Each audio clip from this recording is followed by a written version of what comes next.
Okay, well, thank you for coming. I'm sure you're all aware that agriculture today is a lot different than it was 150 years ago. And the old gray mare, she ain't what she used to be. And tonight I'm going to share some of the things that have happened over the last 150 years that affected not only agriculture itself, but also the way that we live today. So, where did agriculture start in Stevens County? Well, I pushed the wrong button. Okay. It's been documented that the first white settlers in Stevens County came in 1862, and they were 6 Norwegians: Charlie Olsen, Tom Hagen, Christian Jacobsen, Louis Heggelin, Peter Bjork, and Hans Goodhagen. And they settled in an area that would later be organized into Framnes Township. Peter Bjork was honored by having a lake named in his honor, and it's right up there on the map. It's about 6 miles northeast of Morris. And on that lake, that's where Carl and Linda Retzloff live. And just a little bit beyond their place, there's remnants of an old dugout. And it appears to be probably a place where they dug out into the side of the slope to shelter their animals, or maybe even live there for a short time. Charles Olson, he slept in his wagon for 6 weeks, and he was a person who turned the first furrow in Stevens County, the person who did the first plowing in Stevens County. And he would have used a plow like this, which is right behind our screen here, to break the sod, and he raised potatoes. Now I'm going to be showing some graphs like this throughout the night. Don't worry about the science of it too much. It's meant mainly to show the trend over time. And those data points on there are from the U.S. Department of Agriculture. They were able to give specific data for Stevens County. They didn't start until about 1922, but we do have some written records here in the museum that we can fill in some of the other gaps in the data. But at one time, potatoes were a commercial crop here in Stevens County. And it looks like about 600 or 700 acres. And if you don't know what an acre is, 640 acres comprises a square mile. So about 700 acres of potatoes in Stevens County. That would be a lot of potatoes at one time. And now they're just grown as a commercial crop, or a home garden crop. Louis Heggelin was the first person to raise wheat in Stevens County. And he did this by walking across this field after he got the sod broken up. He would have a knapsack and have a seed and throwing seed out as he walked along. And then when it came time to harvest, he would have used a cradle scythe such as this. We have one hanging back here in our museum. A cradle scythe, there's a steel blade down here at the bottom, and you swing that, you cut off the wheat, and it falls into those tines or the cradle. And if you use it just right and tip it just right, you can swing it, cut the wheat off, it'll fall into that cradle, and then fall into the ground into somewhat of a nice little pile. After he got it cut, he would, how much could he cut in a day? If you're really good at it, you could cut about 2 acres per day. And that's about the size of a 1.5 football fields. Now that doesn't sound like a lot of area, but if you think of swinging that scythe all day long, that is literally a back-breaking job. But once you're used to it and good at it, you could do a couple acres a day. And then the routine would be to haul that cut grain into your farmstead and try to find some place on the ground where it's real smooth and hard. And you would tie your oxen together, real tightly together, and have them tramp around on that wheat. And that would break the grains from the stalk, and that's how they used to thresh the wheat from the grain from the stalk. Now, as they were going around, you wanted to keep that pile of wheat dry. So that required someone to follow behind the oxen with a pail, and when the oxen decided to go potty, then you had to catch it in that pail. And that was part of the process of keeping that wheat dry. Later on, but before the threshing machines became available in the late 1880s, hand labor was still required because you had to cut the grain, and it fell on the ground, and then people would come along and tie it into bundles. And they would use a stalk of wheat, which was still green, and tie that wheat into a small bundle, and then put it into what they call a shock. Back up here a bit. And then in the early 1900s, grain binders came into existence, and that was a horse-drawn machine that did two operations. It cut the grain and it bound it into small bundles. So that eliminated two of the handheld parts of harvesting wheat. But they still had to gather all these individual shocks on the ground, or bundles on the ground, and put it into a shock. And then along came the threshing rigs. Those were expensive, and not every farmer had a thresh machine. And generally one person would go around to all the neighbors and do all the threshing. And again, even though that was mechanized, it was still a very labor-intensive operation. You can count about at least 10 people on that picture. This is the steam engine that provided the power to run the thresh machine, and it burned straw, so there had to be a wagon of straw, and then a water wagon to put into the steam engine to create the steam. So you can count at least 10 people on there, and if they knew what they were doing, they could produce between 30 and 60 bushels of wheat an hour. And a big part of the threshing rig, it was kind of a social event in a way. When people stopped for noon lunch, or whenever the ladies would come out with big dish pans of probably sandwiches and maybe some fried chicken, and if you're lucky, some homemade pie. And it surprised me that they always showed up in those white dresses, even though they was out in the middle of the field on a hot day. And this is a lunch break taken by Harry Day's threshing crew in Wrensville Township on the northern part of Stevens County back in 1910. Okay, comparing the 60 bushels per grain, 60 bushels of grain per hour with a thresh machine, today a modern combine and one person can process about 2,000 bushels an hour. A huge increase in productivity. But there's something else that's changed between those two pictures. In the top one, I said that there were at least 10 men in that picture doing the work. And it wouldn't be uncommon nowadays to find a woman in that combine or a teenager. Technology has changed to make it much less labor intensive, and I think those combines are probably air conditioned, FM radio, and you can sit in there and do a nice, comfortable job of harvesting. Push the right button here. Gene Pasha gave me a couple of pictures, and I might have to have him explain it a little bit, but it's kind of amazing that out here in the boonies, someone in Stevens County was instrumental in promoting mechanization of wheat harvest. And these are two pictures given to Gene by Mrs. George Ludy, and if I can point out her name down here at the bottom, Mrs. George Ludy. And she said that this was the first combine sold to a farmer in Minnesota in 1927. The first combine sold to a farmer in Minnesota. This was turned into Minneapolis Moline Company. George Ludy is on the combine, and I think it's his brother on the tractor. Is that right, Gene? Yeah. And they farmed about 10 miles south of Morrison. Actually, it's go ahead. Section 13 of Horton Township. Section 13 of Horton Township. They no longer live in Stevens. The Byron Wolf family lives on that farm. Okay, okay. Thank you.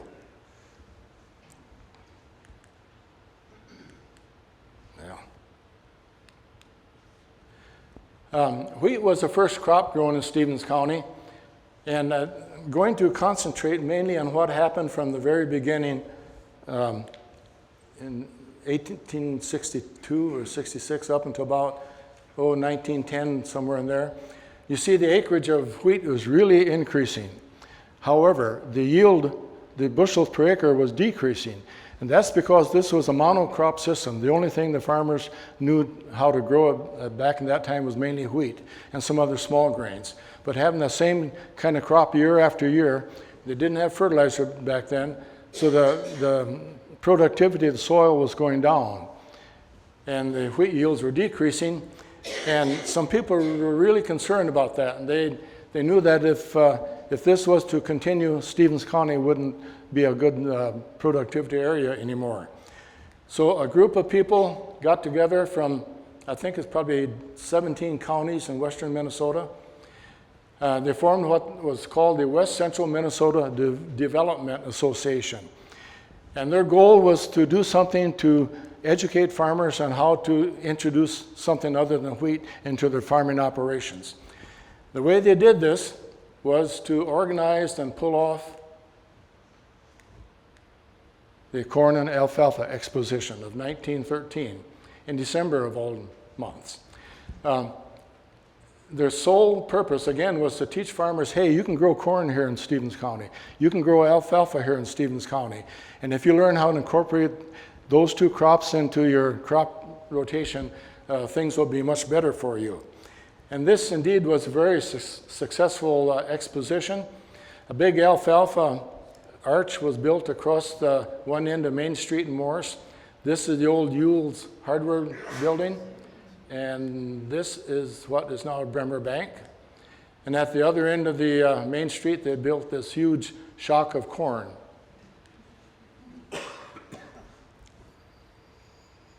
Okay. The Minneapolis paper said this was a big thing. Fully 20,000 people visited Morris in that 3-day period. And that's hard to imagine, 20,000 people coming to the city of Morris in the span of 3 days. But they did. And the Corn and Alfalfa Exposition shows what Minnesota can do when they put their heads together and come up with new ideas. Several other things happened at the same time that affected how we did agriculture at that time. The boarding school for the American Indians in 1888 was changed into the West Central School of Agriculture and the University of Minnesota West Central Experiment Station in 1910. And one of the things that came out of that effort was appointing a county agent in each of the counties. Before that, there weren't any county agents. And I'm pretty sure that this gentleman by the name of A.I. Carlstead was the first county agent in Stevens County. If someone knows better, let me know, but I'm pretty sure he was the first county agent. And their job was not only to teach farmers, but to interact with the public in general, to show them how better farming methods can improve the standard of living for everyone. Now, most of these 20,000 people that were at this exposition were men. However, they did do things to help women also. And one of the things they did was to display what they considered to be a modern farm bathroom and bedroom. Well, if you look closely, they were promoting running water, which means there must have been electricity and electric lights. Remember, this is 1913, and it wasn't until 1945 and later that Stevens County farms got electricity. So I'm not sure how well that display influenced women or not, to see something that would not happen until several decades later. But thanks to REA, by 1950, nearly all the farms in Stevens County did have electricity. Another good thing that came out of this effort with the Corn Alfalfa Exposition was the formation of the West Central Homemakers Workshops. And that was started in 1914, and it was a way that was held on the university campus every year. They had several speakers that would talk about different things relating to homemaking, trying to show people, yes, you can improve your standard of living. And that lasted into about the 1970s. And originally, there were about 30 homemaker clubs in Stevens County. Unfortunately, that has declined to the current state where we only have 5. And that kind of reflects the changing attitude of people and so forth. One thing that really concerns me, what's going to happen 10 years from now if these 5 clubs are gone and we don't have the homemakers exhibit building out at the fairgrounds anymore, because there's just an awful lot of good home talent that is on display in that building.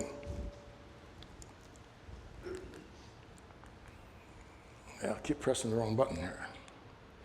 Okay, we'll turn now to corn. Wheat was the first main crop in Stevens County, and corn became the the second crop after that exposition, and corn is now the main crop grown in Stevens County. So how did they plant corn back in the old days? Use something that, I'm not sure what the technical name is, I call it a stabber or a jabber. You would drive this thing into the soil, and the kernels of corn would be in this little basket right here. You jab that into the ground, push those two handles together, that would pull out some kernels of corn and drop it down into the ground. And the goal was to always get about 4 kernels in the ground, because you would plant one for the cutworm, one for the crow, one for the gopher, and hopefully one will grow. And this, using that stabber, which costs only 56 cents from Sears Roebuck, you could plant about 2 to 3 acres a day. Doesn't sound like much, but that's a lot of stabbing and jabbing and working that instrument. And this was taken from about 10 years ago. I organized a tour of agriculture in Stevens County, and I was just demonstrating to Cheryl how to use that corn planter. 2 to 3 acres a day at a cost of 56 cents. And compare that today with this 32-row corn planter, we can plant about 1,000 acres in one day at a cost approaching $1 million for that piece of machinery. You kind of have to wrap your head around that a little bit. It's common to have 1,000 acres for one farmer, and if the soil is right and if the climate cooperates, you can get that planted in one day. So this $700,000 piece of equipment sits in the shop for another 364 days of the year gathering dust.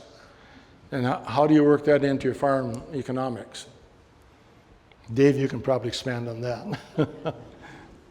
Well, you hope that over the next 10 years you're going to get enough money from selling that corn to pay off the loan that you had to buy this instrument.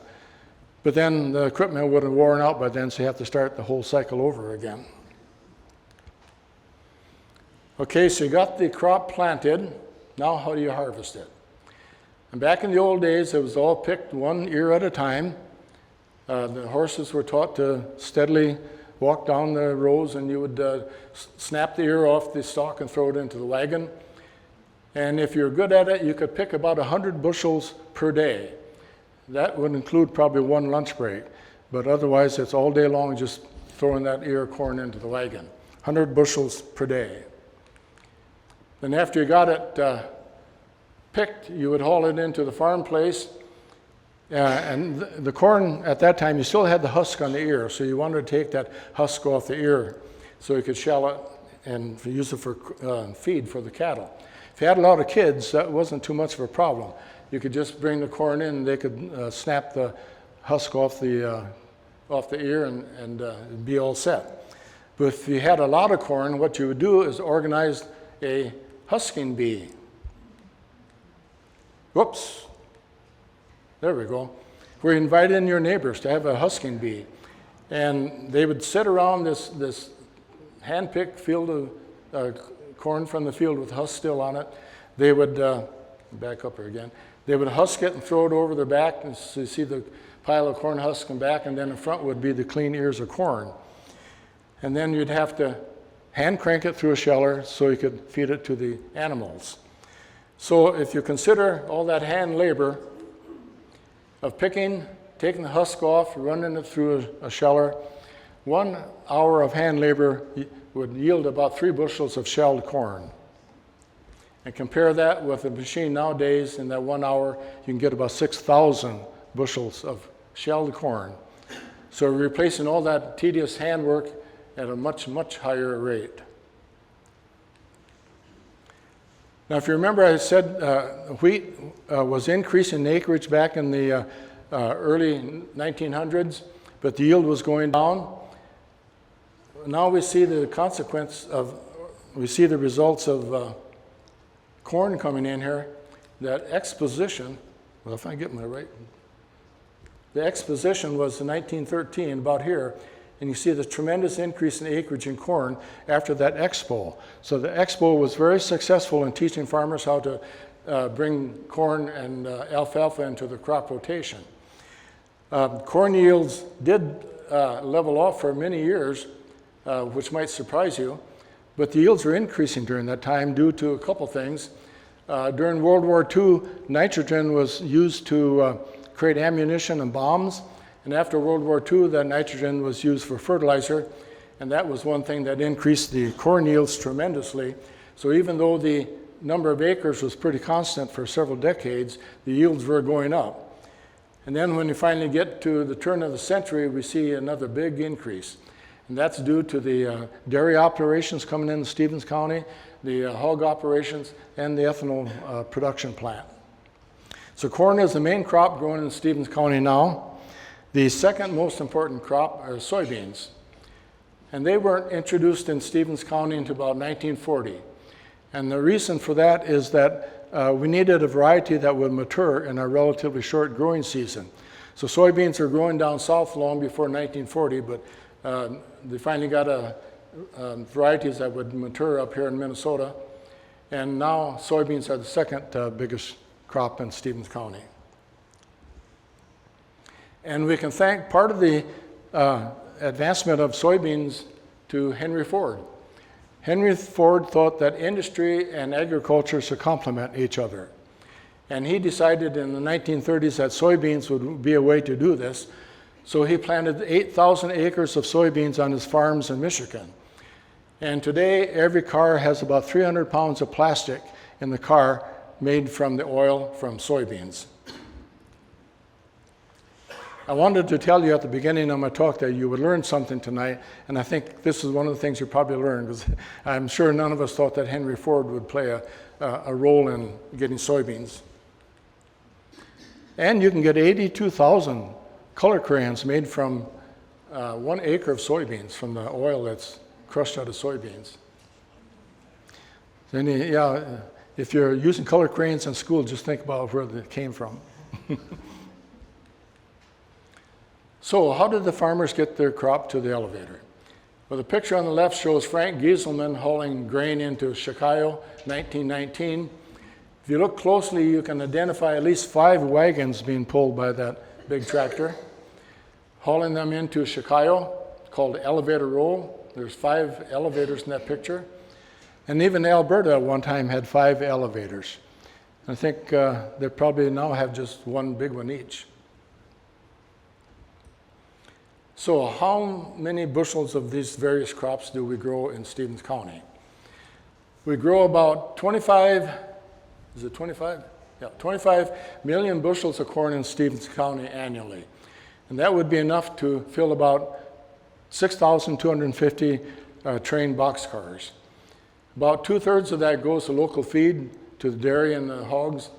The remaining third goes to ethanol plants or to the Genio factories down in Wilmer, or to Westcon Elevator, which is a big one down in Holloway, and some goes by either truck or by rail, depending on the individual elevator. Stevens County produces about 3 million bushels of soybeans, and that's enough to fill about 750 boxcars.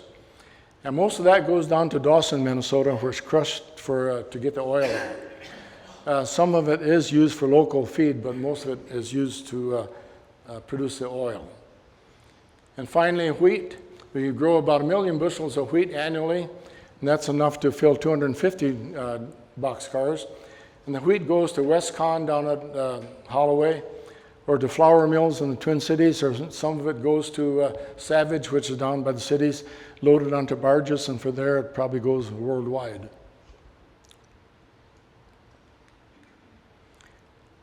I'm going to very briefly, just mention some crops that we don't see much of anymore. Oats is one of them. And even though this graph shows 0 down here, that doesn't mean there isn't oats grown in Stevens County. It just means that there's not enough for the U.S. Department of Agriculture to count it in their statistics. And same thing goes for barley. Used to be a lot of barley, but now that's almost nothing in Stevens County. Same with flax. But I do want to mention something special about flax. You probably remember these nice blue fields of flax when it's blooming. And also, if you look at the peak flax production, it was about in here during World War II. The reason for that is flax was used to make linen, and linen is what they used to make parachutes. So during World War II, flax was in high demand and brought a good price. And this picture here shows flax being harvested from the Arnold Esser farm a little bit after World War II. That was in Hodges Township, just southeast of Morris. But the Morris newspaper had this quote that at $6 a bushel, there's a stream of gold coming from that combine. And at that time, it probably was like a stream of gold.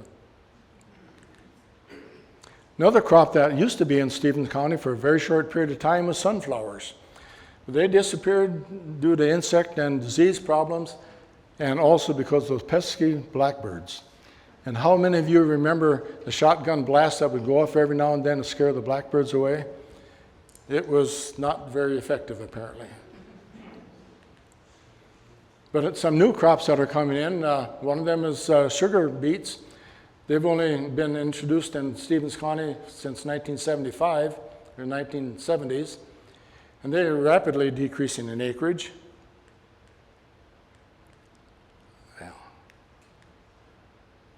As you go out to the industrial park south of Morris, you see all these big steel bins. Does anybody know what's in them?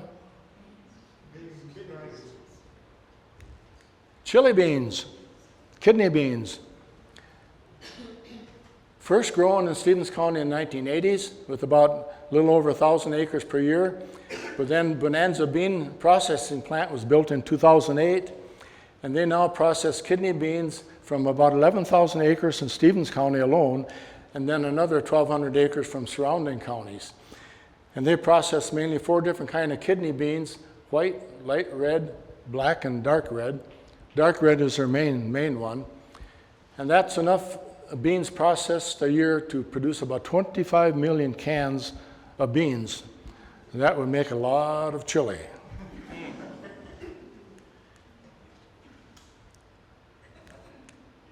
Another new crop, the carrots.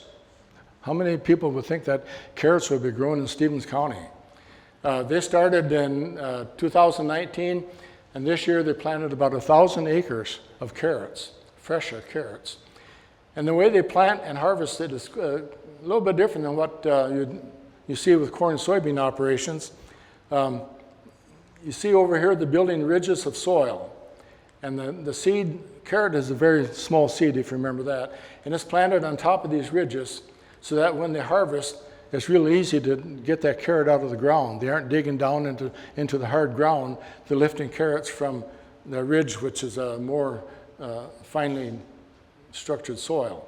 And that processing plant is just south of Morris, a couple miles south of Morris beyond the fairgrounds. Now, I think they will conduct tours through there if you give them a heads up, and they can show you through the processing plant. Another crop that we probably don't think of as being agriculture is trees, like Wayne and Jean's tree operation just north of town. They sell not only evergreens but other kinds of trees, and they will plant the huge evergreen trees. They sell about 400 trees a year, and they are technically and legally a farming operation. They're called farmers, not a hobby type thing. So this is one of the newer crops in Stevens County, perhaps. And then there's another new crop grown in Stevens County, and it's probably the smallest operation. It's the Lost Lake Garlic Farm. And I didn't even know about it, which is kind of embarrassing because it's right in my backyard almost, just a half a mile behind where I live. It was formed in 2020 by the granddaughters of Howard and Helen Olson, and it's small. Really small. It's about 1/10 of an acre. But they grow garlic. They grow 7 different varieties. And at the end of the year, when it's dry, they put them in mesh bags, hang them in the granary, and then they will package them and sell them commercially like this. There's 7 different varieties. And the color of the binding around the stalks identifies which variety of garlic it is. Now, I never thought garlic came in different varieties. I thought garlic was garlic. But apparently you pair it with different kinds of food, just like you pair wine with different kinds of food. So that's probably one of the smallest farming operations in Stevens County. Okay, we'll switch gears a little bit here and talk about animals. It's really interesting, and I don't know why, but milk production was on the increase up until about 1925, somewhere in there, 1940s, it reached a peak, and then it steadily declined for several years until just the turn of the century when the dairy operations came in, and we saw a tremendous increase in the milk production in Stevens County. And in 1 year, there's over 30,000 milk cows in Stevens County now, and they will produce enough milk to make 50,000 pints of milk. So that kind of puts it into perspective how much milk is produced in Stevens County. You think with that much milk, there must be a demand for a butter factory or cheese factory in Stevens County. Well, at one time there was. I hope there was, yep. At one time, every community in Stevens County had a creamery, but there were only 2 cheese factories in Stevens County, one in Swan Lake Township and one in Hancock. The one in Swan Lake Township, a group of contractors from Chicago came and convinced people to form a co-op, the Swan Lake Cheese Factory Co-op, and a building was constructed on the farm owned by Julius Zoll in Swan Lake Township, right on the banks of the Pomme de Terre River north of Morse. They built the barn in April of 1 year, and by the next year they were producing 300 pounds of cheese, high quality cheese, and that was shipped to the Twin Cities mostly. But it had a relatively short life. About 7 years later, the stockholders of that cheese factory co-op decided to dissolve, and they sold all the equipment to a neighboring cheese factory that was just starting up in Pope County. The cheese factory building was later converted into a barn. This is Frank Zoll in the background, and this is his grandson. And somehow, the Zoll family is related to Gladys Hendricks. She's a Zoll. I'm not quite sure what the lineage is there, but she's part of the Zoll family history of the cheese factory. The cheese factory in Hancock started in 1899, and it closed just 2 years later, and it was sold to the Hancock Creamery. Now, the reason that both these cheese factories closed was there's 2 reasons for it. The first reason was that these were co-ops, and they couldn't get enough milk supplied by the co-op members to make it a going operation. Then the second thing that really drove the nail into the coffin, so to speak, was the invention of the home cream separator. Okay, how does that affect things? Well, the farmers used to bring in the whole milk to the cheese factory, and there that whole milk would be separated into cream and skim milk. And then the farmer would have to transport that skim milk back to the farm and feed it to the pigs. Well, when the home cream separator came along, the farmer was able to do the separating right in your own yard, in your own farm, and that eliminated the need to transport skim milk back to the farm to be fed to the farm animals. So that's an example where something good, the cream separator, that was a good thing, but then it had a consequence of putting some businesses out of business. This has nothing to do with Stevens County. This is not the main street of Morris. But I had to include this picture because those oxen. I read that there were more oxen in Stevens County than there were horses at one time. And at one time there were 10,000 horses in Stevens County. I don't know how many oxen there were, but we do know how many horses there were. Whoop. Go back here. You see the horse population peaked about 1920, somewhere in there. But then there's a sharp decline, and that was for 2 reasons. Tractors were the main thing to power machinery back then, so there wasn't a need for horses. But also in 1936, there was an outbreak of equine encephalitis, sleeping sickness, and that killed off a lot of the horses. There wasn't any vaccine, and so the horse population went down drastically. So the horses that you see in Stevens County nowadays, I don't know how many there are, but there are some, and they're used mainly for pleasure and riding. Back in the day, Frank Schott obviously lost one of his horses. This is the 4-team, supposed to be. There's 3 horses here. One of the horses died, so he took one of his oxen and inserted it into the team and kept on sowing his wheat. Pigs. There's a lot of pigs in Stevens County, and unlike the other things that have gone up and down, pigs have pretty much steadily increased all the time. And after the turn of the century, around 2000, there's a big sharp increase with more hog operations in Stevens County. I don't know if you realize this or not, but pork is the most widely eaten meat in the world. And if you heard a pig squeal, you know it's loud. And it can be compared to the noise made by a jet airplane. It is really loud when a pig gets really mad and squeals. Sheep. Used to be a lot of sheep in Stevens County, and that too has declined now and seems to be leveled off.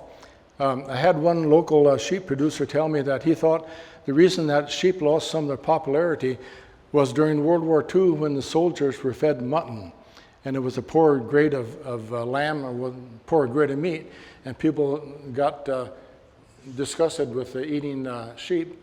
But he thought if they could just turn that around and convince people that it really is a good meat, and the lamb chops and leg of lamb, it really is a good meat.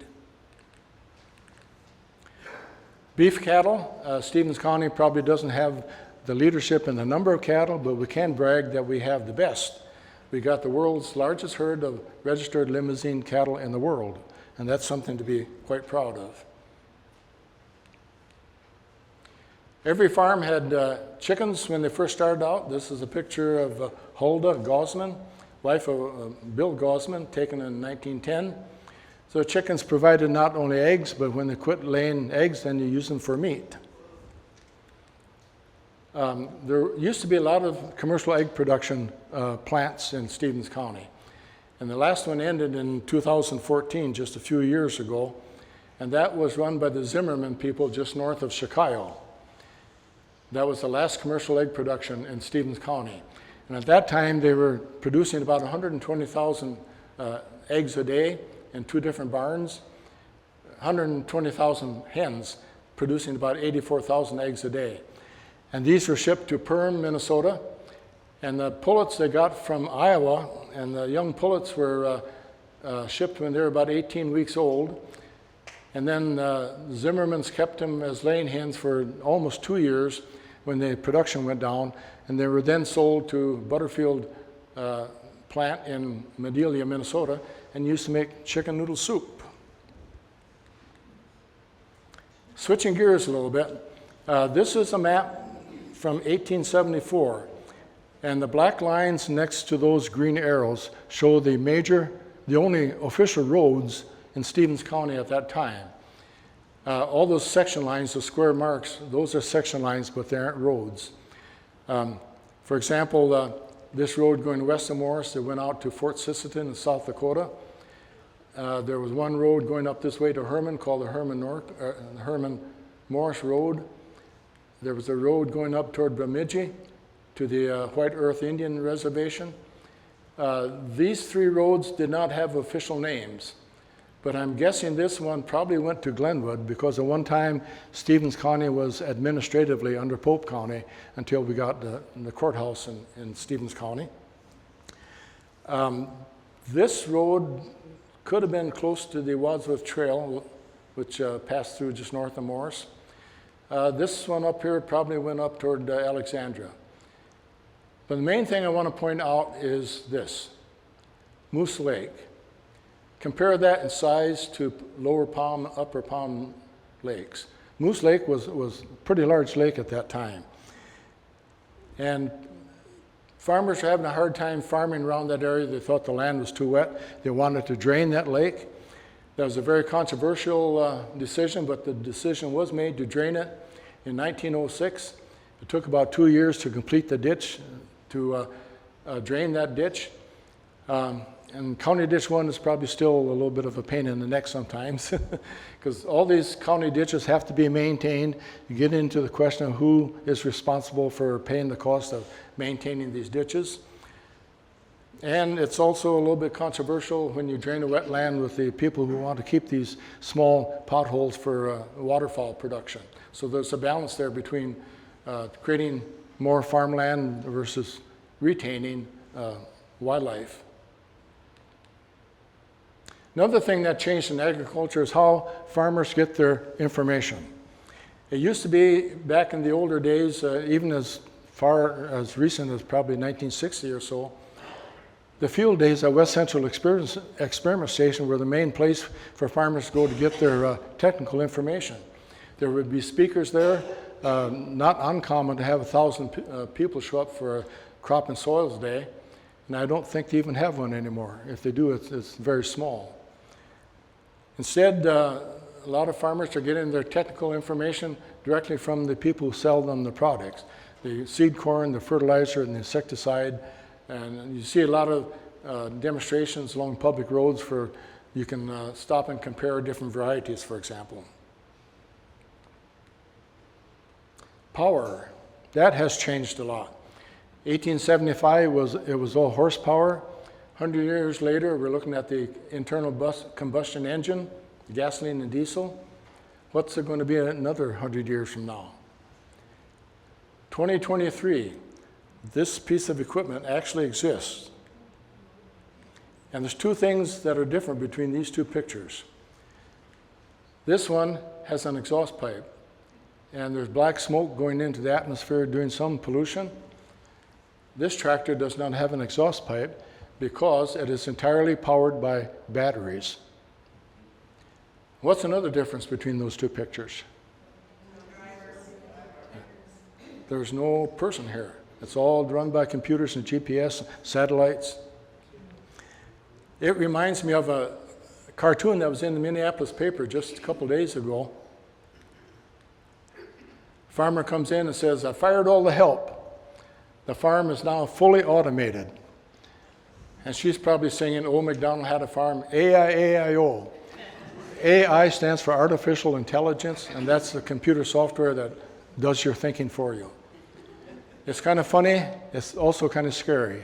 You don't quite know. Yes? I have a funny thing to go with that. Lots of years ago, a bunch of us women were talking about changes that we had observed in our married life. Some of us were farm girls, some of us weren't. And this one woman said, "Well, my husband said last night, he says, I think we're going to shop for an automatic tractor, whatever you used to call it, for you to run this summer." And she said, "While you're shopping for that, then you shop for a washer and dryer on themselves." Good. Fair comment. Thank you.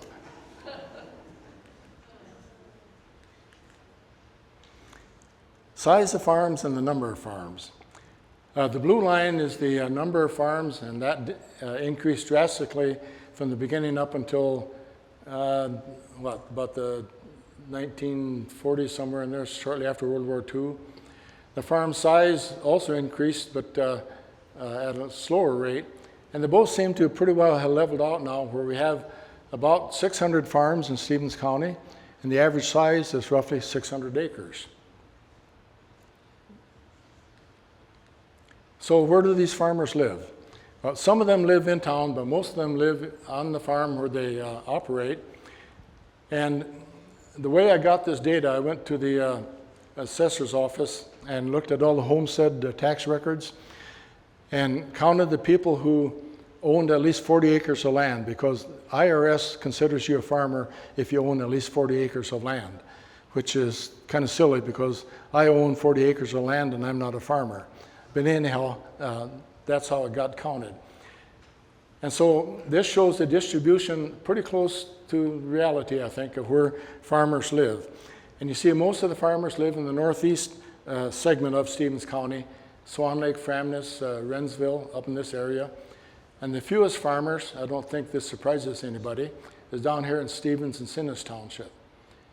You can go for several miles in that part of the county without finding someone living on a square mile. Why do you think there's more farmers up in the northeast part of the county than the southwest. Yeah, you have some idea? Not necessarily. Probably the land south of Morris is more rich than up north of Morris. But what might be some other reasons why there's more farmers up in the northeast part? Remember, a farmer is someone with 40 acres. Smaller farms. Pardon? Smaller farms. Smaller farms, a lot of hobby farms. Like I said, I'm counted as a farmer in in Framnas Township. There's more lakes up in that part of the county, and that's where the Scandinavian people first settled. That's what looked like home. And so a lot of smaller farms in that part of the county. The U.S. farmer is the most productive farmer in the world. Back in 1866, when the farmers first started in Stevens County, well, I've got to get this back. He was lucky if he could feed himself. In the next few years, he could probably produce enough wheat and potatoes and turnips to feed his family and maybe a few neighbors. And gradually he became more productive, especially after that Corn Expo thing back in 1913, when they introduced corn, alfalfa into crop rotation. Got to the point where, on the average, each American farmer produces enough food to feed almost 160 people. And that's the most efficient farmer in the world. So how do you think that curve is going to continue over the next 25, 50 years? It can go, I guess, probably two different ways. That top curve, if you think it's going to keep on increasing, science will keep on increasing food production, there won't be a problem. Or if you're a little more pessimistic, you'd say, well, science can't do that. Food production is going to level off and we'll have worldwide starvation. I don't know which way is going to happen, but time will tell, I guess. Ward, Yes. have you ever found a number of how many people 1 acre of land feeds, or 100 acres? I don't know that off the top of my head, no. I'm going to end my presentation tonight leaving you with a question. When we went from the old gray mare and evolved into mechanized agriculture, that increased our efficiency and it meant that there's less manual labor needed on the farm. And that led to a decline in rural population. And that caused the closing of country schools and churches. And that was accompanied by increased urban population with lots of leisure time. And where is that leading to? And I'll let you fill in that last box with your question marks. So thank you for attending tonight, and if you have any questions, I'll try to answer them.